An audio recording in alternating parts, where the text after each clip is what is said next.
Hello everyone, সবাই কি করছো? আজকে কিন্তু বৌদি পটানোর থার্ড পার্ট এসেছে, বুঝেছো?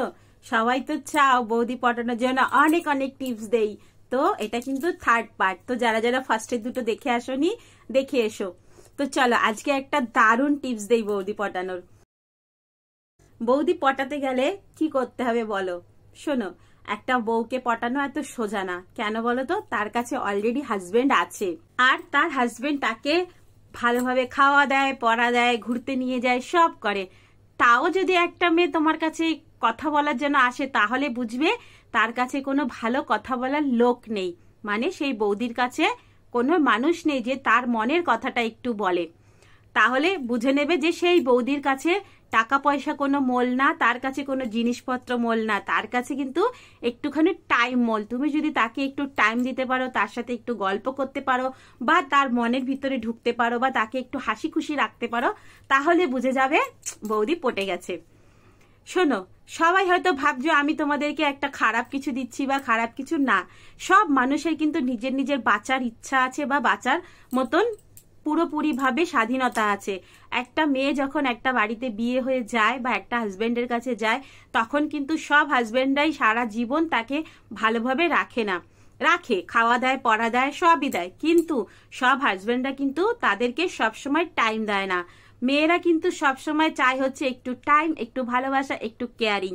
তো তোমরা যদি মনে করো যে আমি তোমাদেরকে খারাপ কিছু বলছি, না, তো একটু যদি সেই মেয়েটা কারোর সাথে কথা বলে একটু খুশি হয়, হোক না, তো কি হয়েছে? স্বাধীনতা পাওয়ার অধিকার সবার আছে। তুমি যদি স্বাধীনতা পেতে পারো, তাহলে সে কেন পেতে পারবে না স্বাধীনতা? এটা তার স্বাধীনতা। সে একটা ছেলের সাথে গল্প করছে, সে একটু খুশি আছে, সে তার সংসারের মধ্যেই আছে, তার সংসারটা ভালোভাবেই করছে, তো এটাতে কোনো ক্ষতি নেই। হ্যাঁ, এখন যদি বাচ্চা বাচ্চা ছেলে মেয়ে রেখে চলে যায়, সেগুলো তো ভালো লাগে না, বাট সবাইকে খুশি হওয়ার অধিকার সবারই আছে। তো এগুলো কিন্তু কেউ খারাপভাবে নেবে না। আর আমি কিন্তু একটু মজা করে তোমাদের সাথে কথা বলি, অনেকটা মজা আছে, অনেকটা কিন্তু সিরিয়াস আছে এর মধ্যে। সবাই কথাগুলো বুঝবে। বৌদি পটানো, বৌদি পটানো, বৌদি পটানো এত কিছু সোজাও না, আর এত কিছু কঠিনও না। বাট সব মেয়েরাই কিন্তু পটে না। তার মধ্যেও কিছু কিছু মেয়েরা আছে যাদের মনে অনেক কষ্ট আছে, যারা হাজবেন্ডের সাথে পুরোপুরি ভাবে খুলে কথা বলতে পারে না।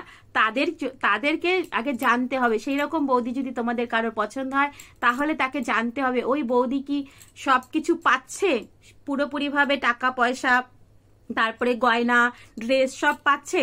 তাহলে কিন্তু তোমার কোনো জিনিসের উপর তার কোনো লোভ নেই। তার লোভ হচ্ছে শুধুমাত্র টাইমের উপর। তাকে যদি একটু টাইম দেওয়া যায়, তাকে যদি একটু খুশি দেওয়া যায়, তাহলে কিন্তু সে অনেক তোমার উপরে ফিদা হয়ে যাবে। তার উপরে কিন্তু সবসময় নজর রাখতে হবে। সবসময় বলতে, বৌদি তোমাকে আজকে খুব সুন্দর লাগছে, বৌদি তুমি এত হাসি খুশি কেন, বৌদি তুমি আজকে একটু হাসি খুশি নেই কেন, বৌদি দাদা কি তোমাকে বকেছে, বা বৌদি তোমার সাথে দাদার কি কিছু হয়েছে, বা দাদাকে ঠিক মতন খাবার দিয়েছো, দাদা তোমাকে এটা দিয়েছে, ওটা দিয়েছে।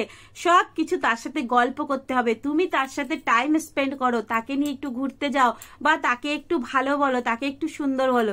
দেখবে সেই বৌদিটা কিন্তু তোমার উপরে পটে যাবে। শুধু এটা বৌদিদের উপরেও না, এটা কিন্তু মেয়েদের উপরেও চলে। মানে সব মেয়েরাই টাকা পয়সা চায় না, সব মেয়েরা টাকলুওয়ালা চাকরিওয়ালা কাকুও চায় না। অনেক বেশিরভাগ মেয়েরাই চায় একটু ভালোবাসার মানুষ। তাকে যদি ঠিক মতন ভাবে কেয়ারিং করো বা কেয়ার করো বা ভালোবাসা দাও, তাহলেই সে খুশি হয়ে যাবে, বুঝলে? তো বৌদি পটাতে হলে তোমাদের কিন্তু আগে বৌদিকে চিনতে হবে।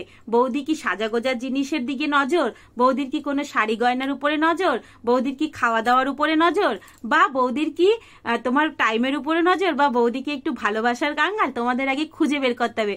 এটা যদি তোমরা খুঁজে বের করতে পারো, তাহলে ভাববে হয়ে গেছে, বৌদি পটে গেছে তোমার উপরে।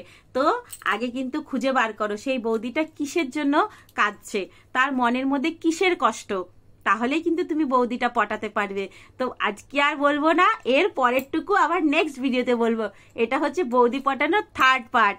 তো কেমন লাগলো? আর ভালো লাগলে কিন্তু লাইক করে দেবে, ভালো না লাগলেও কমেন্ট করে যাবে, ঠিক আছে? যাদের যাদের ভালো লাগলো না বা আমাকে গালাগালি দিতে ইচ্ছা করছে, নিচে কিন্তু কমেন্ট বক্স খোলা আছে, কমেন্ট বক্সে 4-5টা গালাগালি দিয়ে যেও, বাট কমেন্ট করে যেও, যাতে আমি বুঝতে পারি কি তুমি আমার ভিডিওটা দেখেছো। ওকে, চলো টাটা, বাই বাই, রাখলাম, আর বলবো না। আমাকে এবার সবাই পিটাবে, বৌদি পটাতে এসেছে। আর শোনো শোনো শোনো, এই কথাগুলো কিন্তু আমার উপরে প্রযোজ্য না, আমি সব ভিডিওতে বলে দিই। একজনে আমাকে কমেন্ট করেছে, বৌদি তোমাকে কি করে পটাবো সেই টিপসটা দাও তো। আমাকে পটানোর টিপস নেই, কেন জানো? দাদা আমাকে সব কিছু দেয়, আর আমি দাদার কাছে সোনা গয়না এসব চাই না। দাদার কাছে আমি টাইম চাই, ভালোবাসা চাই, আর সেটা আমাকে দাদা দেয়। তাই জন্য আমার কারোর উপরে কিচ্ছু অভিযোগ নেই বা কোনো নেই। তাই আমাকে পটাতে এসো না বাবা, বুঝলে? চলো টাটা।